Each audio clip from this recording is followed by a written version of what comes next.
하나님의 말씀 요한복음 7장 53절에서 8장 11절까지. 요한복음 7장 53절에서 8장 11절 함께 읽겠습니다. 다 각각 집으로 돌아가고 예수는 감람산으로 가시니라. 아침에 다시 성전으로 들어오시니 백성이 다 나오는지라 앉으사 그들을 가르치시더니 서기관들과 바리새인들이 음행 중에 잡힌 여자를 끌고 와서 가운데 세우고 예수께 말하되 선생이여 이 여자가 현장에서 잡혔나이다. 모세는 율법에 이러한 여자를 돌로 치라 명하였거니와 선생은 어떻게 말하겠나이까? 그들이 이렇게 말함은 고발할 조건을 얻고자 하여 예수를 시험함이로라. 예수께서 몸을 굽히사 손가락으로 땅에 쓰시니 그들이 묻기를 마지 아니하는지라.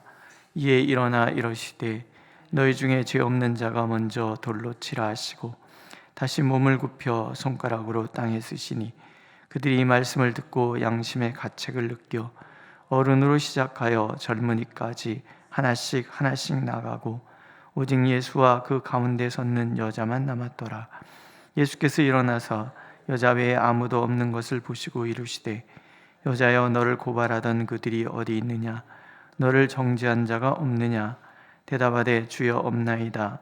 예수께서 이르시되 나도 너를 정죄하지 아니하노니 가서 다시는 죄를 범하지 말라 하시니라. 아멘.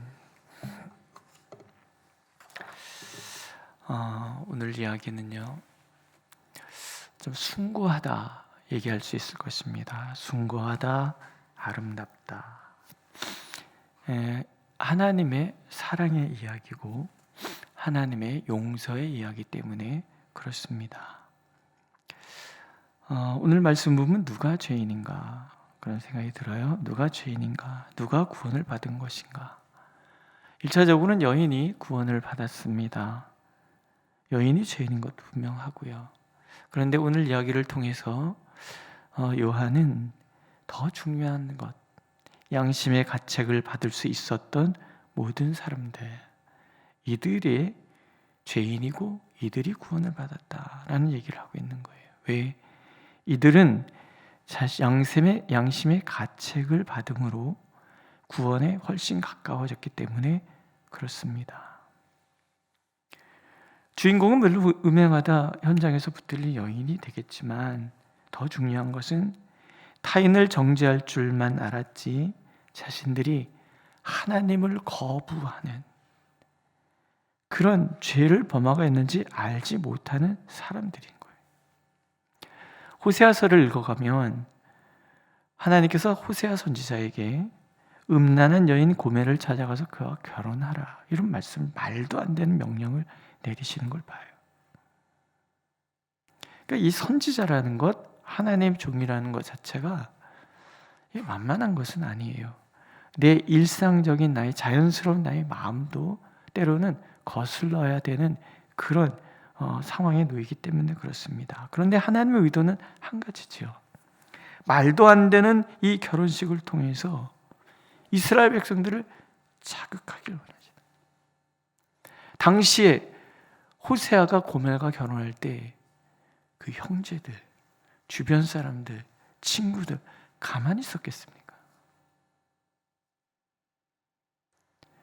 이 말도 안 되는 이런 일들이 하나님이 그렇게 말씀하셨다라고 호세아가 사람들에게 얘기했을 때 사람들은 호세아를 미쳤다고 얘기했을 거예요. 그렇지 않습니까? 여러분들 자녀 중에서 누가 하나님의 명령을 받았다고 해서 이렇게 결혼하겠다 그러면은 찬성할 부모님들이 누가 있습니까? 없는 거예요. 그런데 이 일들을 통해서 하나님이 말씀하시고자 하시는 것들이 있는 거죠. 고멜을 찾아가서 호세아는 결혼을 합니다. 그런 과정을 통해서 하나님은 이스라엘 백성들에게 얘기하고 싶은 것이 있는 거예요. 너희들도 고멜과 한 통속이다라는 거예요. 하나님을 떠나 우상 숭배와 남편을 버리고 다른 남자를 찾아간 그 고멜 다 한 통속이다. 반대로 그 고매를 다시 찾아가서 몸값을 지불하고 데려와 다시 가정을 일구고 다시는 죄를 짓지 말라, 이렇게 말하는 호세아는 하나님과 동일시되는 거예요. 고멜의 몸값도 30이었고요 예수님의 몸값도 30이었어요. 상징인 거예요. 한 번 사랑하시면 영원히 사랑하시는 하나님, 심지어 우리가 어떤 잘못을 범했다 할지라도 기어코 독생자의 목숨을 내어 주고서라도 그 백성을 사랑하고자 하시는 그 하나님의 숭고한 사랑의 이야기, 그게 호세아서 이야기고, 그게 복음서 이야기고, 무엇보다도 오늘 이 말씀의 이야기라는 거죠. 여인이 가늠하다 현장에서 들렸습니다. 이게 말이 안 되는 거잖아요. 은밀하게 일어나는 일들을 현장에서 붙들었다. 뭔가 이 여인에게 모멸을 주고 예수님을 모함하기 위해서 현안이 된 이들이 수단과 방법을 가리지 않고 이런 문제를 찾아냈다는 거죠. 예수님을 올무에 걸리게 만든 일에 혈안이 된 제사장과 바리새인의 무리들, 덩달아 그들을 추종하는 무리들은 득달같이 달려와서 예수님께 여인의 처분을 묻습니다. 이들이 처분의 근거로 된 것은 모세의 율법이에요. 모세의 율법을 읽으면서 하나님을 알지 못하던 사람들이 모세의 율법을 들고 와서 법이요 라고 얘기를 하고 있는 거예요. 이들 속에서 한 영혼을 향한 간절한 마음, 긍휼의 마음, 이런 게 보이나요? 하나도 보이지 않아요. 여기에는 정죄, 판단, 이것만 남아있는 거예요. 이들이 들고 나온 올무는 다른 거 아니에요. 로마법은 총독의 허락 없이 돌로 쳐 죽이라고 하면 로마의 형사소송법을 어기는 것이 되고요, 반대로 죽여서는 안 된다고 판결하면 모세의 율법을 배척한 자라는 혐의를 받을 수 있어요. 나름대로 예수님을 궁지에 몰아넣었다고 이들은 생각했을 거예요. 그런데 우리가 보기에는 뭐예요? 이렇게 어리석은 행동은 없는 거죠. 지혜의 근원이신 지금 하나님을 시험하려고 드는 그들의 의도, 교만이죠. 불신이죠. 우리 마음속에는 어쩌면 하나님도 틀렸다고 하고 싶은 마음이 있는 거예요. 하나님의 뜻을 거부하고자 하는 마음이 있는 거예요. 이게 죄의 근원이에요. 이 사람들의 모든 마음속에는 이 마음이 담겨진, 하나님을 거역하고자 하는 그 원죄, 내가 모든 판단의 기준이 되고자 하는 그 원죄, 나는 쏙 빼놓고 타인만을 정죄하고자 하는 그 원죄, 심판자가 되고자 하는 원죄가 이들의 마음속에나 우리들의 마음속에나 가득해 있는 거예요. 예수님이 그 마음들을 훤히 꿰뚫고 있는 것이잖아요. 그들이 득달같이 고소할 때 예수님께서 땅에 글을 쓰시기 시작을 해요. 여기서 글을 쓰셨다는 얘기는 이 말의 뜻은 과장된 뭔가 이렇게 누구는 거기다가 아무개의 죄 뭐 이런 걸 썼다고 그렇게 상상하는 사람도 있는데 그런 거는 아닌 것 같아요. 뭔가 막 휘갈려 쓰고 있는 거예요. 아무런 대꾸도 안 하고 지금 막 득달같이 얘기하는데 이분이 말 하나 하고 막 쓰고 있다. 이럴 때 사람들은요 누구나 다 멈칫하게 돼 있어요. 이걸 여백이라고 그래요. 멈칫하게 하시는 예수님의 행동. 모든 사람들이 득달같이 여인에 대한 증오로 가득 차 있고 예수님을 모함하려는 그런 막 흥분된 마음으로 있다가 막 기갈겨 쓰는 예수님의 모습을 보면서 멈칫 그래서 쳐다보자. 호기심이 생기니까. 호기심이 생기는 그 순간에 우리의 마음에 있던 이 들끓던 어떤 감정들은 싹 가라앉게 돼 있어요. 싸우는 사람들은 일단 갈라놓고 봐야 돼요. 그죠? 거기서 부추기면 안 돼요. 싸우면 일단 갈라놔야 돼요. 갈라놓으면 여백이 생겨요. 여백이 생기는 그 순간부터 마음의 감정을 싹 가라앉기 마련이에요. 답답한 서기관과 바리새인들이 묻기를 마지 않았다. 어떻게 해요? 이런 거 있잖아요, 우리. 그러고 있는 거예요. 예수님이 쓱 일어나시는 거죠. 한마디에 툭 던지시는 거예요. 너희 중에 죄 없는 자가 돌을 던져라. 자, 모든 사람의 말이 질문에 다 이들의 올무에 대한 답이 여기 다 담겨져 있어요. 그래, 돌 던져. 모세 율법 가나마다 붙들린 사람 돌에 맞아 죽는 거 맞아. 돌 던져. 조건이 딱 붙어요. 너희 중에 죄 없는 자가. 간음을 범한 여인은 죽어 마땅하다는 거예요. 하나님께서는 죄에 대해서 분명히 지적하시는 분이 이게 공의예요. 돌을 던져. 죽을 죄라는 거죠. 그러나 또 하나, 현장에서 붙들려와 흐트러진 옷매무시를 한 채 죽음의 공포에 사로잡힌 이 한 여인, 이 여인이 지금 어떤 모습으로 서 있을 것 같습니까? 모든 것을 포기한 절망 그 자체의 이 여인, 다시 한번 재생의 기회를 주시고자 하시는 하나님의 긍휼의 마음이 여기 또 담겨요. 공의와 긍휼 두 가지가 함께 나타나는 이 자리. 전제 조건이 그래서 붙는 거예요. 너희 중에 죄 없는 자가 돌을 던질 자격이 있다. 지금 예수님은 누구세요? 심령과 폐부를 살펴 아시는 하나님이시잖아요. 이들 사람들의 마음의 모든 그 죄성들을 일순간에 건드리시는 하나님의 모습이 여기에 담겨져 있는 거죠. 다시 글을 쓰시는 거예요. 처음에 글을 쓸 때는 그들의 감정을 가라앉히기 위한 거라면 지금의 이 글은 이 사람들에 대한 여백인 거예요. 하나님의 말씀 비수같이 우리의 가슴을 찌를 때에 거기에 대해서 담담할 수 있는 사람은 존재하지 않습니다. 하나님의 이 한마디에 사람들의 가슴에는 양날섬 검과 같은 하나님의 검이 그들의 심령을 찌르기 시작하는 거죠. 꿈틀꿈틀. 재밌죠? 어른으로 시작하여 젊은이까지 하나씩 나갔다. 어른들은 죄를 그만큼 더 많이 졌고요. 그렇죠? 젊은이들 하나하나 깨닫는 거예요.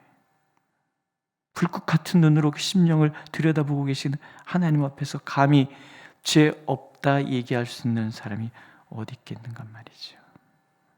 여자만 남는 거예요. 이제 돌을 던질 수 있는 분은 한 분밖에 없어요. 하나님. 하나님만 돌을 던질 자격이 있는 거예요. 믿으십니까? 우리는 그 누구도 정죄할 자격이 없어요. 우리는 용서받아야 될 하나님 앞에서의 죄인이지 누구를 함부로 정죄하고 판단할 수 있는 심판자가 결코 아니라는 그런 원죄, 그런 교만함에서 우리는 벗어나야 될 그런 존재이지 함부로 정죄하고 판단하고. 제가 무슨 얘기를 이렇게 막 하다가 보니까 아이가 갑자기 툭 물어요. 아빠 불만이 많으세요? 저는 불만 때문에 얘기한 게 그냥 얘기를 하는데 가만히 들여다보니까 제가 불만을 얘기하고 있더라고요. 그래서 되게 창피했어요. 그렇구나. 이 습관적으로 내가 불평을 털어놓고 있었구나. 불만이 많으세요? 그렇게 정죄할 게 많으세요? 그런 마음으로 확 오는 거죠.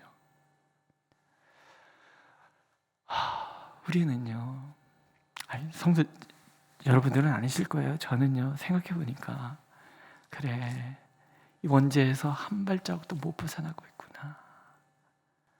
내가 심판자가 돼서 내 잣대를 가지고 끊임없이 들쑤고 있구나. 내가 무슨 자격이 있다고. 예수님이 물으세요, 여인한테.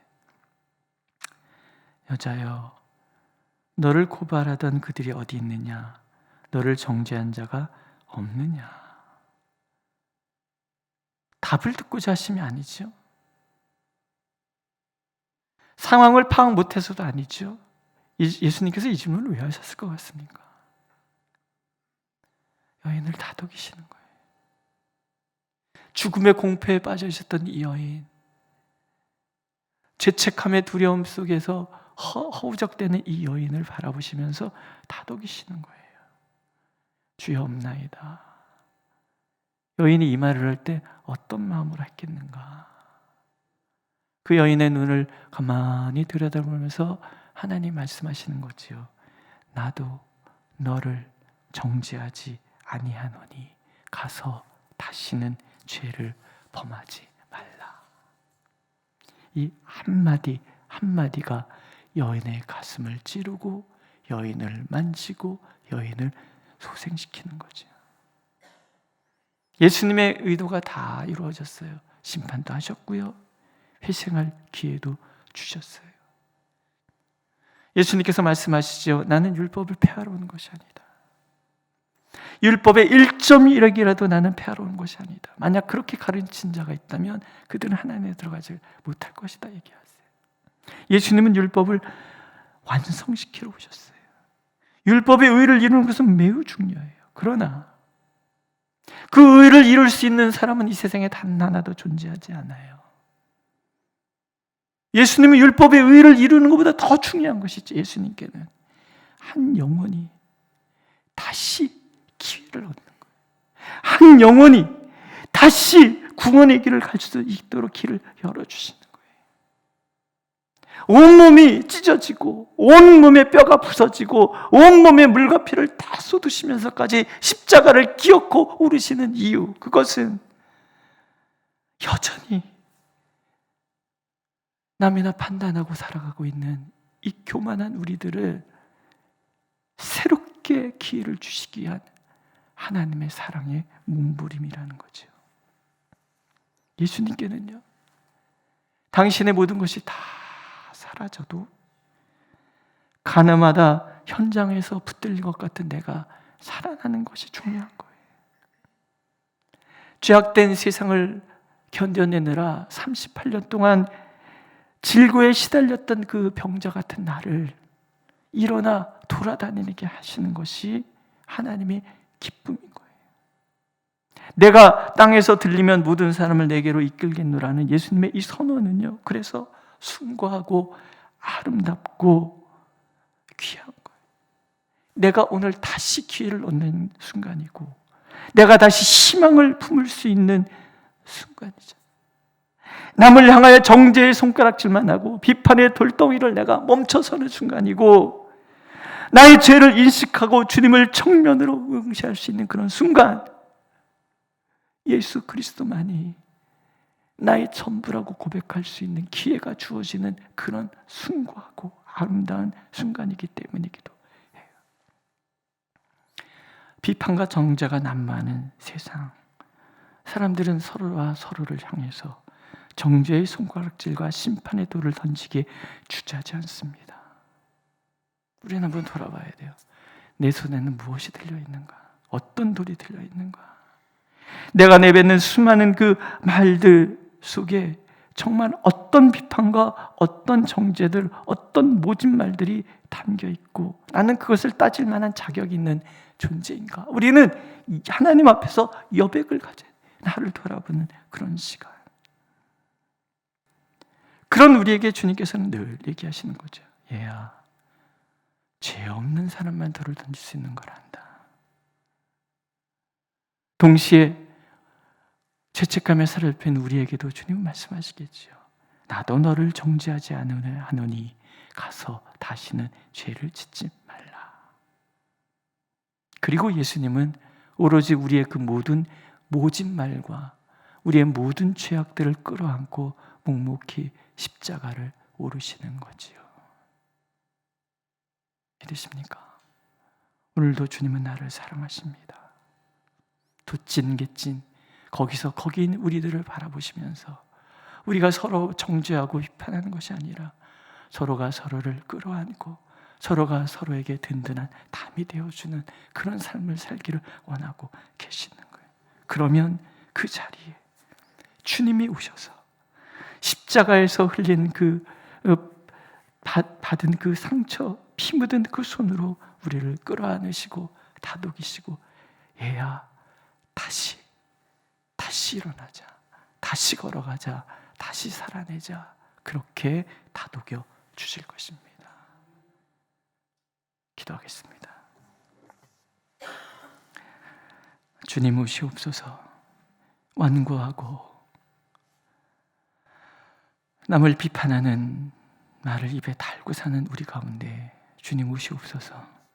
오셔서 우리가 우리 자신을 돌아볼 수 있는 여백의 시간을 갖도록 허락하여 주시고, 주님의 십자가 앞에서 아무것도 내세울 수 없는 죄인이라는 것을 깨닫게 해주시고 그 우리를 향하여 말할 수 없는 사랑으로 다가오셨고 또 우리를 그 상처받은 손으로 끌어안으시며 다시 일어나라 말씀하시는 주님, 은혜를 감사하게 하여 주옵소서. 그렇게 오늘 하루가 용서하고 용서받은 기쁨으로 가득한 하루 되도록 주여 은총을 베풀어 주옵소서. 예수님의 이름으로 기도드렸습니다. 아멘. 하늘에 계신 우리 아버지, 아버지의 이름을 거룩하게 하시며 아버지의 나라가 오게 하시며 아버지의 뜻이 하늘에서와 같이 땅에서도 이루어지게 하소서. 오늘 우리에게 일용할 양식을 주시고 우리가 우리에게 잘못한 사람을 용서해 준 것 같이 우리 죄를 용서하여 주시고 우리를 시험에 빠지지 않게 하시고 악에서 구하소서. 나라와 권능과 영광이 영원히 아버지의 것입니다. 아멘.